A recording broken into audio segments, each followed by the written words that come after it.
Another classic here at Coogee Oval. Randwick getting the victory over Eastern Suburbs, but it was Eastern Suburbs, Cam Shepherd, with all the momentum in the first 20 minutes. Oh, well, they came in with all the momentum as well, didn't they? Huge win over Gordon last week, and they started with that same sort of firepower. This was a beautiful touch from the Waratah, Mac Mason. Gets it across to Will Patterson for a great try to kick things off. But all of a sudden, there was a yellow card to Eastern Suburbs, and Randwick started to get on the attack. Yeah, this was in the last few minutes of the first half, and Latuni Pulu crashing over after a nice set-piece play, and then it was another great turnover by Lewis Ty, which set up Yasmin for Andrew Kellaway. Well, they moved the ball to space, didn't they? Yasmin had the presence of mind to see there was no one in behind. Just watch the pickup from Andrew Kellaway at full speed, reaching down with his right hand. I can assure you that is very tough to do. He made it look easy. He certainly did. The ball wasn't bouncing correctly for him, but the fire scores for Randwick, and that made it 12-all in half-time.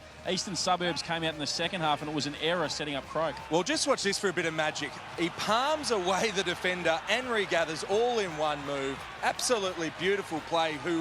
Sam Croke go on to be our Manshake man of the match. He was sensational, absolutely everywhere, but this was a little bit of magic and probably the highlight of the game. And he out-sprinted an outside back as well to score the try with the fend on Fogarty, so that was very special to watch. But then Eastern Suburbs fought their way back to parity with another try to Brodie Wilson. Yeah, they did. They just kept hanging in there, didn't they, Eastern Suburbs? But unfortunately, a few too many mistakes in the last probably 20 minutes of the game just kept them at bay, and then all of a sudden the pressure became too much. A lovely pill here on the end from Starkey to Riley. He'll scoot away, score in the corner. That's a memorable victory for the men in green. Yeah, it was probably the only defensive lapse that Patterson made all day, but Riley so quick.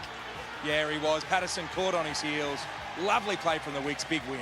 Randwick winners 26 points to 19 over Eastern Suburbs.